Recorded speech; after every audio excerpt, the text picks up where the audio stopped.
Today, we are changing the front differential fluid on this 2015 Chevy Silverado.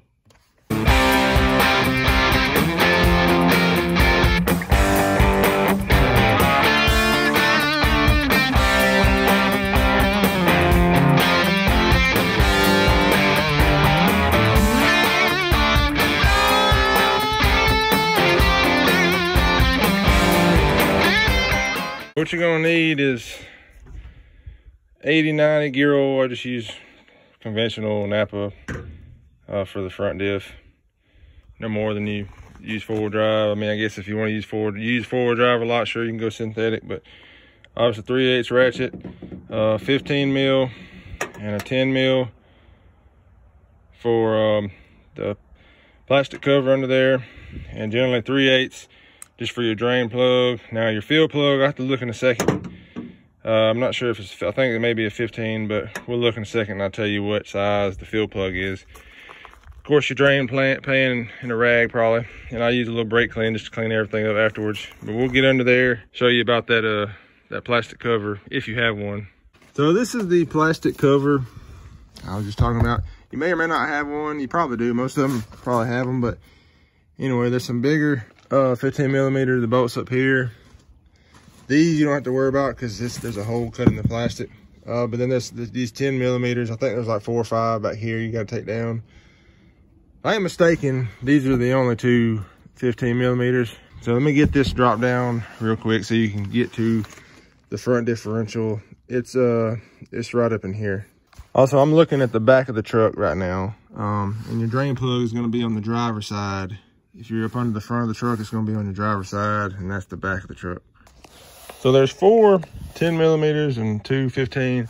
And you can take just the 4 10s out and let it hang down and probably change it from the back. But I went ahead and took these 2 out just to get it out of the way. So your drain bolt here, it's an 18 millimeter. As usual, you want to break it loose first, just in case it, we'll really take it out, just in case it's seized up so you can get fluid back in. And then drain this. It's 3/8 drive. So we're gonna get my pan under here and drain that out. So one thing I noticed here, at least this one's a lot bigger plug. So you can at least get bottle over in there to put the fluid back in. Although I forgot to show you, I got a syringe type tool I'm gonna use to put over in there and fill it up. But I actually may try to just pour it in there first. It's bigger. Lot easier to get fluid in there than that smaller hole.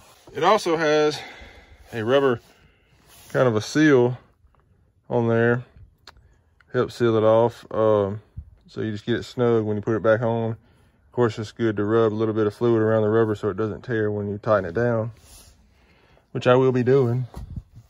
So this fluid is super clean. Of course, this truck's 4-wheel drive, probably never got used much. Really no need to change it, but I guess it's a good idea to change it every so often anyway. But I didn't know, like I said, since I got the truck, I didn't know how many miles is on this fluid, so I like to change them. When I first get a truck, I like to change it all out so I know how many miles is on it, etc. Let us finish draining. This is supposedly a magnetic, if I'm not mistaken, it's supposed to be a magnetic drain plug.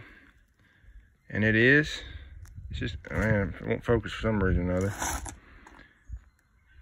It is magnetic. It's just got a little bit sludge on the end of it there, the very end of it. Not a whole lot, so that's good. That's normal there. Let's clean this all up and fill it back up. So you can see the magnet there now that I get it cleaned off. And it's also got like a rubber washer to help seal off. I like that to help it seal. That's nice. The torque spec, I'm not real sure. I'm guessing somewhere around 15 foot-pounds. That's where kind of normal for these plugs. But I think the back one is 13. But I just do it by hand, snug it down real good. Like I said, it's got the rubber washer there, so no need to put no thread sealer. On the back, I put thread sealer because it had some from the factory anyway. So no need for thread sealer here. It's got the washer, and just snug it down real good. So normally I use this little tool here. I have 2, one for transmission fluid, one for gear oil. I'm just gonna dab a little bit of this clean fluid dripping off and put it around the seal of my plug, put it in. Now the spec, I don't know if I mentioned, is 1.5 quarts. But you can fill it up until it starts dripping out of till it starts running out of the fill plug, and then when it stops, put the plug back in and you're good. I'm gonna put 1.5 quarts, put my finger over in there just to see if I, if I get it on my finger, if it's high enough close to the fill plug, and that's good. All right, she's all buttoned back up. Got all my bolts in. Topped off the fluid. I ended up using my little syringe thing because the bottle wouldn't tip up far enough to get the fluid in there. And another reason I only put 1.5 quarts and then check it by fingers because it's, I got it on ramps, so it's a little higher, and if I just let it flow out, it would be too full by the time I put it back on the level ground. So that's another reason I put exactly what it needs and make sure it's just got enough in there by feel.